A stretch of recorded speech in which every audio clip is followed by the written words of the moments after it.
mapagpalang buhay po ulit sa ating lahat, mga ka-One Heart. Ngayon po, nandito po tayo sa area. Ito po ay binigay po sa atin ng ating kagalang-galang po na Kapitan Jojo Libiste na ating pong tulungan. Strangers po sila dito. At the same time, sa isang bahay na hindi po kanila, hindi rin po kanila yung lupa, 3 po silang pamilya na baka po sa may mga gustong mag-sponsor po sa pamilyang ito, message lang po kayo sa ating Facebook page sa One Heart Explorer. Ano po? At lagi po natin tatandaan sa John 3:16, mahal po tayo ng Panginoon Diyos. Thank you very much and God bless po.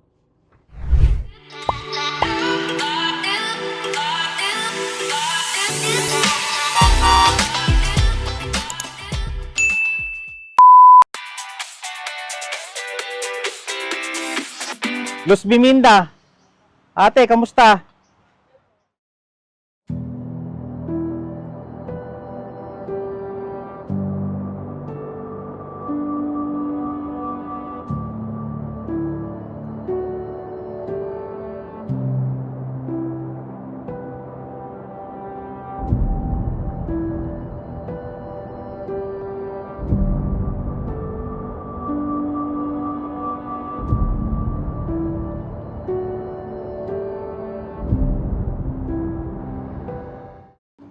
Ito yung kwarto ng bunso. Ito po, kanino pong kwarto? Ito po, kwarto ko po. Kailangan po ako dito. Aircon na. Tatay Pagpalain po tayo ng Panginoon Diyos. So, opening prayer po tayo. Father God, Lord God Jesus, nandito po kami. Ipinadala niyo po upang magbigay po ng mensahe, upang magbigay po ng wisdom, upang magbigay po ng chance, ng hope. Lord, i-bless niyo po ang buong pamilya po na ito. Alam po namin, Panginoon Diyos, na mas malaki pa po, mas sigit pa po yung plano niyo po sa amin kaysa po sa mga plano po namin sa isa't isa. Lord, gabayan niyo po ang buong pamilya na to, gabayan niyo po kami lahat ng iyong anak. Lord, kiniklaim po namin sa mga oras po nito ang iyong healing. Kung may mga karamdaman po man ang bawat isa sa amin, Lord, ikaw lang po ang po pwedeng makapagpagaling sa amin lahat at wala na pong iba. Lord, i-bless niyo po ang pamilyang ito, i-bless niyo po ang lahat ng iyong anak na nanalig po sa iyo. Lord, kiniklaim po namin sa mga oras na to ang iyong pagpapala, ang iyong mga pangako, lalo-lalo na po, Lord, sabi niyo po sa Jeremiah 29:11, "For I know the plans I have for you, declares the Lord, plans to prosper you and not to harm you, plans to give you hope in a good future." Lord, kayo na rin po nagsabi sa John 3:16, mahal niyo po kami lahat ng inyong mga anak. Lord, kiniklaim po namin ito in your Jesus' mighty name. Amen. Ano po palang pangalan niyo? Luz Biminda. Luz Biminda po. Okay. Kayo po, tatay? Noel Incha po. Noel Incha. Incha. Bro, anong name, bro? Brother Byron po. Byron. Victory Byron. Victory Byron. Ang apo niyo po, isa pa lang. Hindi po, siyam po. Siya mga apo niyo. Nandito po sa isang bahay na to. Wala po. Nandun po sa mga iba-ibang lugar po. Bali, ang apo ko po dito ay dato po. Nandito sa bahay. 3. Opo. 3 yung apo niyo. Ang anak niyo nakatira dito? Dalawa. Dalawa lang. 2 po kayo. Nanay ko tsaka po. So, 3 pamilya. Kayo po dito. Ano po? Ilang taon na po kayo dito? Sa 38 na po kami dito. 38. Years. Oo. Nararamdaman na rin po sa akin mga katawan. Sakit po ako sa puso ko. Meron po ako tubig sa puso. Kaya isang po pag mainit, hindi ko na po kayo tanap po. Nagtapos ko po sila ng pag-aaral. Lalo yung panganay ko. Nag-aaral po talaga namin sa Adventist yung sa Lipat. Pero wala. Yun, ngayon po 2 na po ako doon. Sa akin naman po nag-inaaway din yung lalaki. Wala nang wala ko. Mismo pera, hindi yung mabigay ang anak ko. Kaligaya ng anak ko gusto bumili ng mga gamit na hindi po siya makabili kahit panty. Kaya po naawa ko din sa panganay ko yun. Kaya pag naalala ko yung mga anak ko, parang naiiyak na lang ako. Dahil sa kasyang kahirapan po na. Kaya malaking bagay po na dito po kami nakikapitan na pinatira. Wala na po hindi sa bahay. Nakapiling ko yung aking mga anak. Sabi nga, pagka ako nawala, sana pag-aalis kayo, magsama-sama kayo maayos, kahit kami ako. Ilang taon na po ba kayo ngayon, tatay? 56 na po. 56 na. Oo. Kayo po, nanay? 54 po. 54. Kamusta naman po kayo dito? Kamusta ang... Sa ilang taon na po kayo sa dito? Dito sa bahay ko. Opo. Mag-4 na taon na po kami dito. Mag-4 na taon na. Opo. Kamusta po yung 4 na taon? Okay naman po. Na alwan din po, hindi po kami nangungupahan. Hindi na kayo nangungupahan. Napakabait po ng kapitan nyo, sa totoo lang ho. Opo. Ay, ito po, nanay. Ito hindi to sa inyo. Patira lang po. Patira lang kayo. Umikap po. Kaya, Dati po ginawa nangungupahan po kami. Ginawa na po ito. Kaya nabili na po. Wala po kami magagawa na yun. Natira lang po. So, ibig sabihin, pag nabili na tong lupa, kasi yung bahay, parang dating bahay na na-abandon na, so pansamantala, dito po kayo dinala ni Kap. Wala na po. Tumira po kami dito. Wala na po. Talaga ko na po. Wala po lahat. Kaya po sabi ko na, maganda na rin na meron tayo. Linisin natin. Gantihan din natin ang magandang pagkakaroon. Kaya sa akin lang po, sinasabi ko po unang-una po kay Lord sa Panginoon. Lord, thank you po na dinala niyo po kami sa kagandahan, sa kabutihan. At sobrang bait ang akin pong kapitan. Dahil wala na po kasi kung mahilingin pa, kung hindi po sa akin kapitan, baka po wala po kami sa isang ganito, hindi po kami magsasama-sama ng pamilya ko. Hindi ko rin po kasama sa mga anak ko. Magkano po upa namin sa San Pedro Dos? 3.5 po. Ang hirap po ng buhay namin nung una. Diyan po kami sa San Pedro Dos ng upahan. O buwan-buwan, nagbabayad po. Tapos ang hanap buhay lang po namin nangangalakal.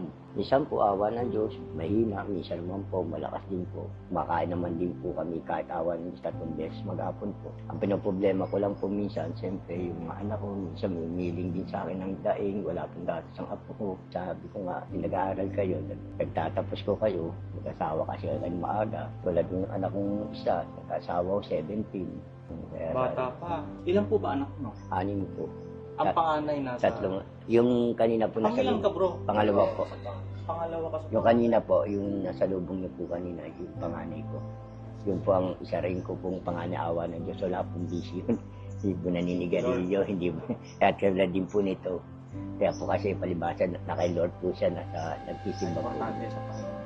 Opo, gawa po. Tulad po ng asawa ko, linggo-linggo po kami, every Sunday, nagcha-charge po kami. Kalimutan na ang lahat, wag lang Wag lang ang ang Panginoon. Kaya wala naman po tayong mahilinga, kundi pa rin ang Panginoon. Pagdating ng oras, pag nagkasakit tayo, maalala natin si Lord. Pero nung malakas pa tayo, hindi natin siya naalala. Bless kayo sa mga anak niyo kasi ang pananampalataya nila 100% sa Panginoon. Yun ang pinaka number 1 trophy. Paano po yun pag pinaalis na ho kayo dito? Yun nga po. Pero, Kasi kahit pa paano, merong ikinabubuhay, bro, no? so, sabi ko nga sana ko, bago tayo mawala dito sa lugar na to, mabigyan man lang sana tayo kahit na isang maliit na lupa lang na pagpipilikan natin. Kasi gusto ko na po dito sa lugar na to. Ayoko na po bumalik sa Maynila. Danas ko na po kasi ang hirap doon. Dahil yung bunso ko, doon din po natuto mag-bisyo ng mga kasamaan, bisyo, mga adik, siya buyang ngayon. Buti ngayon, awa ng Diyos, napakabait na po ng aking bunso. Ikaw, Nay, kung bibigyan ka ho ng pagkakataon, ano po yung gusto nyong inegosyo? Mga scraps po. Andiyan siya. Malit na junk shop po. Buwan yung anak ko, yan din pong hanap buhay. Mga kalakal. Pinalaki ko po sila, yan ang po talaga ang hanap buhay namin. Mula Chapul pa po sa Junk Maynila. shop? Opo, junk shop. Ano pong gamit nyo? Yung kariton? Hindi po. Mayroon po Sidecar. akong sidecar po na may motor po. Sidecar, hinuhulugan nyo? Opo. Pagkano hulog nyo? Every po, 1.7 po, 1.1 po. Ilang months pa yung remaining? Bali, ilang po? 13 months. 13 months. 13 months pa. Second hand lang po. Second hand lang po. Ang hiniling ko lang po sana po matulungan niyo po ako kahit po na sidecar na medyo maganda-ganda po. Yung lalagyan ng aking pangangalakal. Pamimili po namin ng bakal bote. Ang liit po ng aking sidecar, tsaka nahirapan po ako. Dahil pag nagsasalim po kami ng mga bote, minsan naglalaglagan po. At sana po yung lang pamililing ko na mabigyan po ako ng isang magandang, kahit na hindi po siya kagandahan, basta malagyan po ng kalakal po ng maayos. Nananawagan po kami sa inyo, sa kahit sidecar lang daw po ng kanyang motor, na baka po may mag-sponsor dahil nalalaglag daw po yung mga bote. So may mabuting loob po na hindi naman po kinakapos yung sapit sa kapirahan nyo po, baka po kahit po magkano, kung gusto nyo po magkano po yung i-place nyo po. Wala nang hindi nag-aaral. Bali, Yung meron bunso po. ko po. Yung bunso na lang po. Grade 9 po. Grade nine. Kaya lang po May sakit po. nagmumodule po. Buwan nararamdaman yung sakit sa... Hindi na po nawalan po ng sakit. Ano Katulad, pong sakit? katulad po kahapon, Siya po, pina-ultrasound po namin. May bato nag-check up po siya. kami. Minsan pumasok po siya. Tumawag agad ang teacher, umiyak daw po, sumasakit daw yung ulo ni Lani Rose. Yung takbo po agad kami doon. Mula nung sabi ng teacher, wag na raw muna akong papasukin.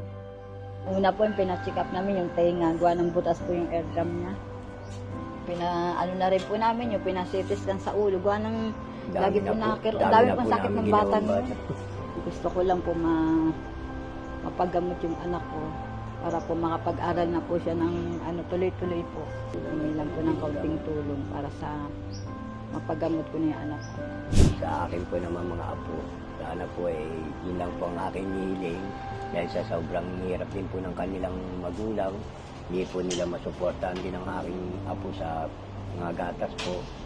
Yung hiling ko lang po sana kahit po sa gatas na lang po ng apo ko. Sa pagkain po, hindi po ba nalilipasan ng pagkain ng mga bata? Awa ng Diyos, hindi naman po. Okay naman po. Mahirap no? Mahirap mangalakal ng mga basura eh. Ayaw po. Hindi biro.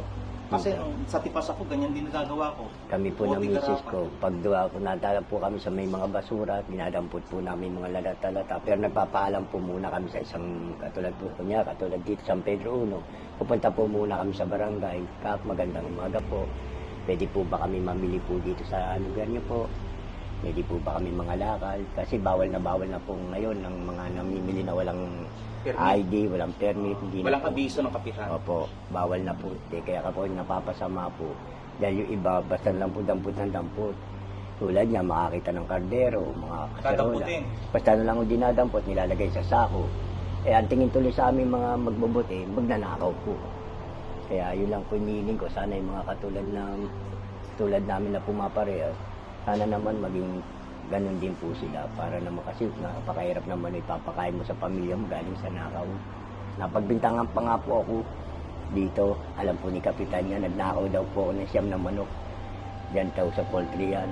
Nalaman ng totoo, yung pala, hindi pala. 3 tao raw po lang pumasok doon. Yung sinama po ako ni Kapitan, nakatunayan para malaman talaga na hindi ako. Sabi nga ni Kapitan, si Tisoy nagreklamo, pwedeng tutusin o pwede kayong ni Tisoy. Sabi niya, pinagbintangan niya yung garbage collector ko. Pagbintangan din ako, bakit daw ako sa bintana naman, pumasok din daw po ako.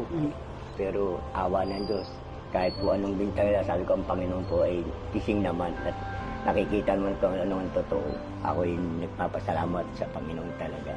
Hindi niya ako pinababayaan sa bawat alis namin ng asawa ko. Nilalayo kami sa anumang disgrasya. Yung nga lang po talaga pag yung mga alas 12, sakit po yung aking din. Gawa po siguro ng sakit nyo sa puso. Tsaka po siya yung parang pag yung huminga ako, gumaganon pa may tubig ang dami. Yun lang inaano ko, yun ang gusto ko pong mawala sa ko. Sabi ako, pero ayoko. Ano po ba ang sakit niya bukod sa sakit sa puso? Apo po. Asma? Hindi naman po asma? Hindi naman po. Basta katulad po, kunyari, umakyat lang po ako ng katulad niya, ganyan yun. Hapon na kayo. Pero nakapagpahinga ulit ako, okay na po ako. Wala naman po kasi akong gamot na iniinom. Hindi ko po alam kung anong gamot na iniinom sa ganun. Mamaya tatay, may dala ako dyan. Bibigyan kita ng gamot. Thank you po. May vitamins akong maganda sa inyong manusunod. Salamat po. Ang anak ng Diyos, tsaka mabait na anak, hindi pinababayaan ng Panginoon Diyos. Maniwala ako kay sa akin. Amen. Proven and tested. Living testimony ako dyan. Wala akong hihingi ako sa Diyos na hindi niya binigay. Maniwala lang po tayo lagi. Opo. Ikaw bro, ano? Unang-una, nagpapasalamat ako sa Panginoon sa bawat araw na kami ay buhay. At saka nagpapasalamat ako kay na mama at papa dahil kahit anong hirap ng buhay, patuloy sila nandyan para sa aming magkakapatid. Kahit anong sakripisyo, umulan o uminit, patuloy sila sa trabaho nila kahit mahirap para mairaos yung gastusin. Hindi sila sumusuko.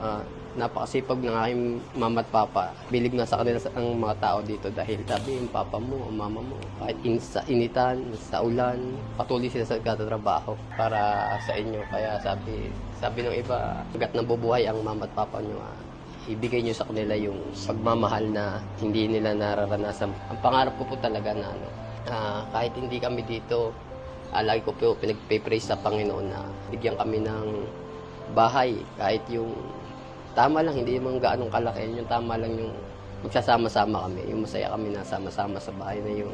Napakaswerte ko rin na dahil si mama at papa yan ang naging ang magulang ko talaga na masabi ko na laging suporta sa amin. Wala na akong masabi sa kanila na pakabuti niya kasi kahit sa amin magkakapatid, lahat sinusuportahan kami. Yung isa sa amin wala, binibigay niya po sa amin yung mga pangailangan namin. Kaya sabi ko pag ako'y lalong pinagpala ng Panginoon, at ito pong talentong to, hindi po ito galing po sa Panginoon yung talentong yan. Binigay po sa akin ng Lord yan dahil tapat ako naglilingkod sa Kanya.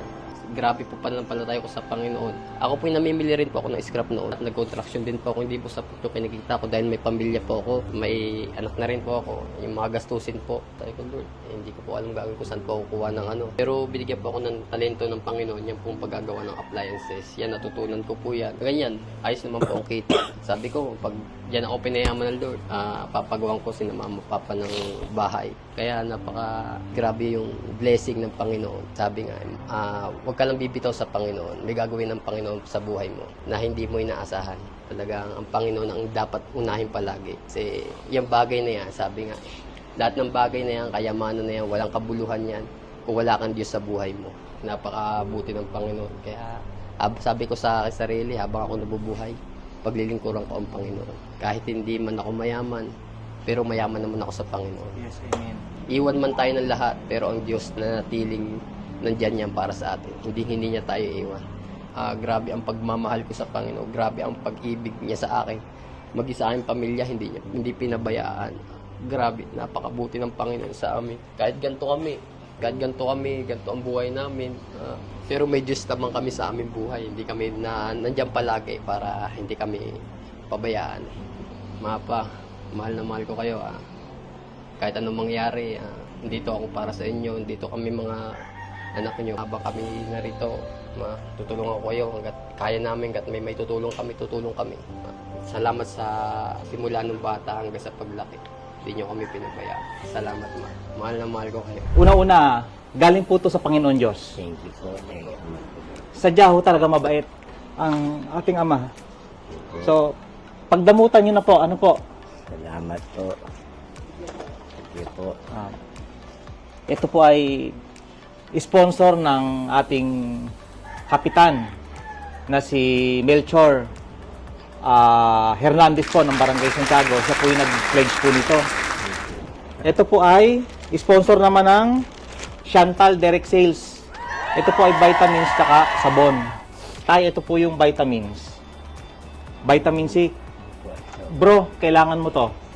As sponsor to ng Chantal. Salamat po.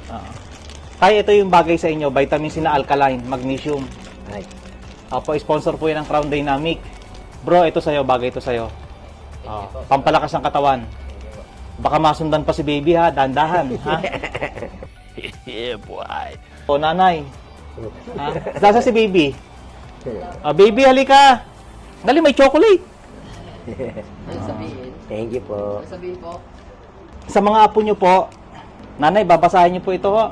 Ilan ang mga bata dito? Bali po, 3 po. 3. Ito pang kulay. Kukulayan to. Kulayan mo ako ng mas masaya. Ito yung kanyang pangkulay. Tapos, grocery. Sponsor naman to ni Jolly G. Si Boss Jonathan Lat Angeles. Dito sa may Barangay Santiago. Tapat po ng 7-Eleven sa may Jolly G. Sa may tabi po ng Jollibee. Yung Jolly G store. Ito po sa inyo na po. Salamat po. Thank you po. Tay, may konti akong pera dito. Pagdamutan nyo na po, ano po, ito lang sa ngayon po, ano pa lang po, nag-uumpisa pa lang po kasi ako, pero babalikan ko po kayo isang araw. Salamat po. Tay, hindi ko na bibilangin to, ito ay akin po, galing po sa akin. Salamat po. Thank you po. Ipapasalamat po muna sa Panginoon po at sa inyo po. Ipapasalamat po ako sa binigay niyo po sa amin na mga biyaya na galing po sa Panginoon at sa puso ninyo po. Malaking bagay po sa amin to ng aking anak at sa aking mga apo. Na itong tulong na ito ay gagantihan po namin ng kabutihan. Maraming salamat po sa inyo. Papasalamat din po kami kay Kap. May Bible po ba kayo? Ay, bibigyan ko po kayo ng Bible. Ano po? Mamaya po. Iabot ko po. Pag akit ko po mamaya sa sasakyan, abutan ko po kayo ng Bible. Basahin niyo po yun ha. Opo. Lagi niyo pong babasahin sa John 3:16, mahal po tayo ng Diyos. Mga ka-One Heart, mga kababayan kong mga Pilipino na may mabuting kalooban, ano po, na willing mag-sponsor po sa pamilyang ito, kay Tatay Noel po at sa kanyang mag-anak. Kapitan, maraming salamat po dahil napatiran niyo po sino tatay po dito. Alam ko po na pagpapalain pa po kayo ng Panginoon Diyos sa ginagawa niyo po at alam ko po na mas marami pa po kayong matutulungan. Kapitan, maraming salamat po. At sa mga followers po ng One Heart Explorer, maraming salamat po sa mga prayers nyo po, sa mga dasal nyo po, at sa lahat po ng mga subscriber po natin sa YouTube channel. At yung hindi pa po nakakapag-follow sa One Heart Explorer at saka hindi pa po nakakapag-subscribe, please subscribe po natin ang One Heart Explorer po sa YouTube channel po natin, and don't forget to click the notification bell. Lagi po nating tatandaan, mga kapatid, sa John 3:16, mahal po tayo ng Panginoon Diyos. Yun lang po, maraming salamat po at God bless po sa ating lahat. Thank you very much po.